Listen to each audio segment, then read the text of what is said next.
Welcome to my YouTube channel. आज मैं आपको क्लास 10th के लिए एक्सरसाइज 8.4 से क्वेश्चन नंबर 4 को सॉल्व करना सिखाऊंगी, बिल्कुल शॉर्ट टाइमिंग में और इजी मेथड के अंदर।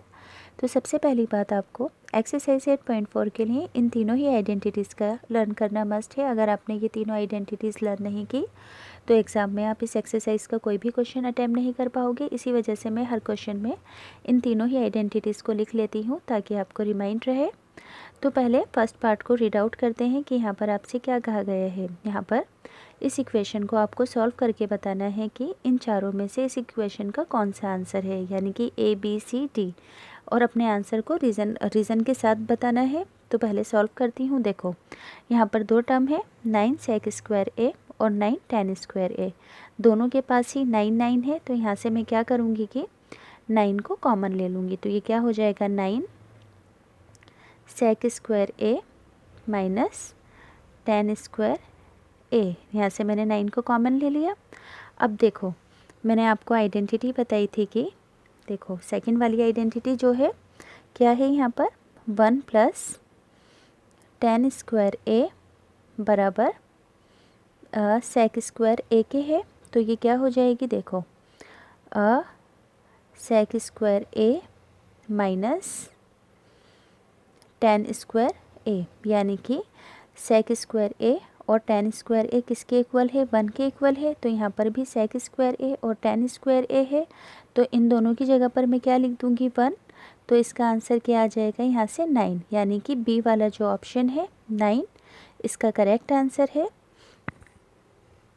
बस यहाँ पर आपको आइडेंटिटी लर्न होनी चाहिए और ज़्यादा से ज़्यादा प्रैक्टिस करना, तो खुद ब खुद आपको समझ में आ जाएगा कि sec स्क्वायर और tan स्क्वायर क्या होता है, 1 के इक्वल होता है, जैसे कि मैंने यहाँ पर कर बताया है आपको।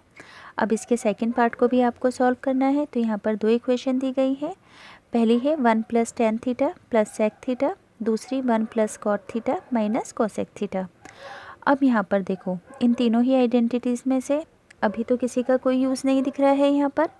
तो जब कभी कोई भी ऐसा क्वेश्चन आए कि आपको थोड़ा डिफ़िकल्ट लगे, समझ में ना आए कि कौन सी आइडेंटिटी लगानी है, तो आपको सबसे पहला क्या काम करना है कि हर रेशियो को साइन और कॉस के अंदर चेंज करना है। क्या करना है, हर रेशियो को, ट्रिग्नोमेट्रिक रेशियो को साइन और कॉस के अंदर चेंज करना है। तो यहाँ पर आपको एक फॉर्मूला और याद करना है। देखो क्या, कि tan थीटा जो होता है क्या होता है, साइन थीटा अपॉन में कॉस थीटा का के इक्वल होता है। इसे ही कॉट थीटा जो होता है वो क्या होता है, इसका उल्टा, यानी कि कॉस थीटा अपॉन के अंदर साइन थीटा। तो आपको इन दो आइडेंटिटीज़ को भी लर्न करना है। मैंने एक्सरसाइज 8.1 के अंदर भी बताया था, तो ऐसा ही मैं यहाँ करूँगी। तो क्या लिखूँगी, 1 प्लस tan थीटा की जगह पर क्या लिखूँगी, साइन थीटा अपॉन के अंदर कॉस थीटा,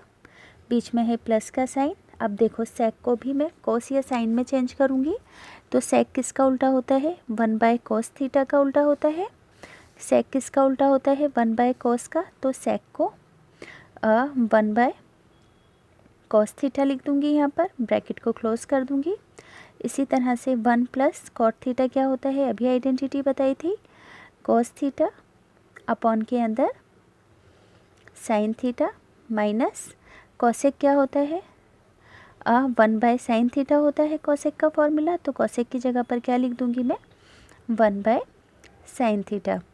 अब मैंने यहाँ से इन सबको साइन और कॉस के अंदर चेंज कर दिया है। अब हम क्या करेंगे कि इस वाले इतने पार्ट का और इतने पार्ट का एलसीएम लेंगे। तो यहाँ पर डेनोमिनेटर में अपने पास से 1 लगाओगे, यहाँ पर भी डेनोमिनेटर में अपने पास से 1 लगाओगे। तो पहले इसका एलसीएम लेती हूँ मैं। तो कॉस थीटा और कॉस थीटा का एलसीएम क्या रहेगा, यहाँ से कॉस थीटा। अब जिन बच्चों को एलसीएम लेना नहीं आता उनको भी समझाती हूँ कि कैसे कि लिया जाता है एलसीएम। तो यहाँ पर आ गया है कॉस थीटा। इस कॉस थीटा को एक बार इनटू में 1 बाय 1 के साथ रखो। फिर इस वाले ही कॉस थीटा को जो कि एलसीएम में आया है, इसको इनटू में एक बार इन दोनों के साथ रखो, यानी कि साइन थीटा अपॉन में कॉस थीटा के साथ।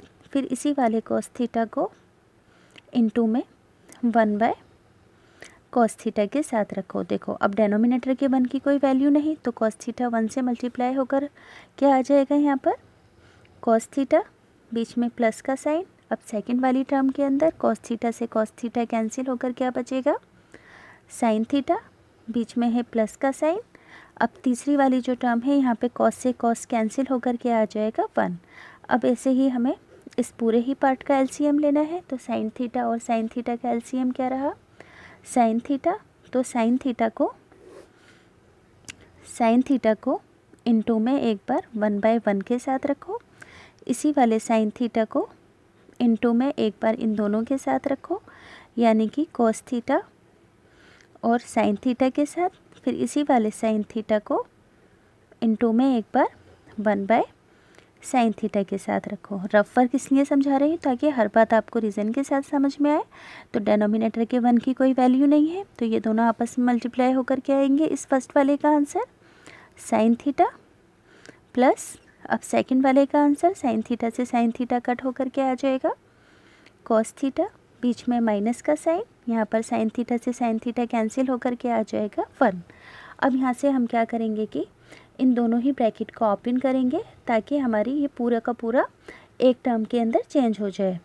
तो इसके लिए हम क्या करेंगे कि इस वाले कॉस को एक बार इन तीनों से मल्टीप्लाई करेंगे, इस साइन को एक बार इन तीनों से मल्टीप्लाई करेंगे और इस 1 को एक बार इन तीनों से मल्टीप्लाई करेंगे। इतनी बात समझ में आ गई। तो सबसे पहले मैं क्या करूँगी कि नीचे वाले पार्ट का कॉस थीटा और साइन थीटा को आपस में मल्टीप्लाई कर दो, तो ये क्या हो जाएगा, कॉस थीटा इनटू के अंदर साइन थीटा।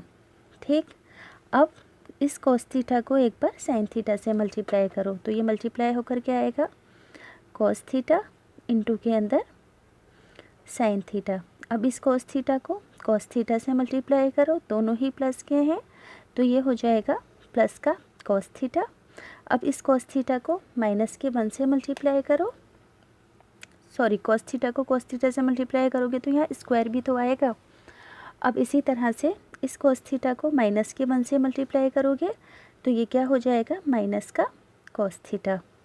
अब साइन थीटा को इन तीनों से मल्टीप्लाई करोगे तो प्लस के साइन थीटा को प्लस के साइन थीटा से मल्टीप्लाई करोगे तो क्या आ जाएगा, प्लस का साइन स्क्वायर थीटा। अब साइन थीटा को प्लस के कॉस थीटा से मल्टीप्लाई करोगे तो प्लस का एक बार लिख दिया जाएगा साइन थीटा और एक बार कॉस थीटा। ठीक, अब साइन थीटा को -1 से मल्टीप्लाई करोगे तो क्या आ जाएगा, माइनस का साइन थीटा। अब +1 को इन तीनों से मल्टीप्लाई करोगे तो सेम इक्वेशन आ जाएगी, यानी कि पहले साइन थीटा है तो साइन थीटा, फिर कॉस थीटा है कॉस थीटा, फिर प्लस के 1 को माइनस के 1 से करोगे तो आ जाएगा यहाँ पर माइनस का 1। ठीक, अब यहाँ पर सॉल्व कर लो इसको। देखो सबसे पहले देखो कॉस स्क्वायर थीटा और साइन स्क्वायर थीटा,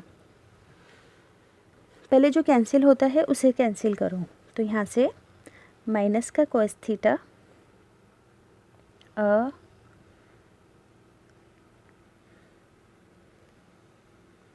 और प्लस का कॉस थीटा, ये दोनों आपस में कैंसिल हो गए। इसी तरह से माइनस का साइन थीटा और प्लस का साइन थीटा, ये दोनों आपस में कैंसिल हो गए। तो यहाँ पर क्या बचा, कॉस स्क्वायर थीटा और साइन स्क्वायर थीटा। सबसे पहले यहाँ पर ये लिख दो, sine square theta plus cos square theta. अब यहाँ पर देखो cos theta sine theta, cos theta sine theta, दोनों ही प्लस में है तो दोनों ही सेम है, तो प्लस के 2 साइन थीटा और कॉस थीटा। ठीक है, अब लास्ट के अंदर क्या बचा, -1, नीचे वाली वैल्यू को एज इट इज़ लिखो, यानी कि कॉस थीटा और साइन थीटा को एज इट इज़। अब यहाँ पर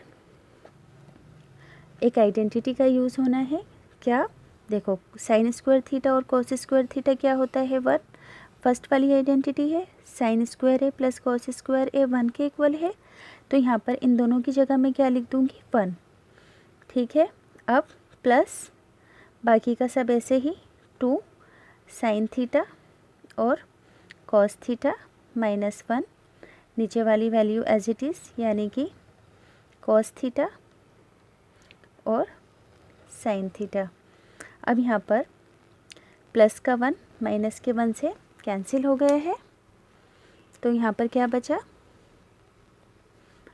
2 sine theta cos theta upon में कॉस थीटा और साइन थीटा। तो यहाँ पर साइन से साइन कैंसिल और कॉस से कॉस कैंसिल, तो बचा क्या यहाँ पर 2। तो चारों ऑप्शन में से 2 क्या है, सी है, तो इसका आंसर क्या आ गया, सी। तो यहाँ पर मैंने आपको दोनों ही पार्ट अच्छी तरीके से समझा दिए हैं। अगर आपको अच्छे से समझ में आए हैं तो प्लीज़ चैनल सब्सक्राइब करना, वीडियो को लाइक ज़रूर करना और दोस्तों के साथ भी शेयर करना।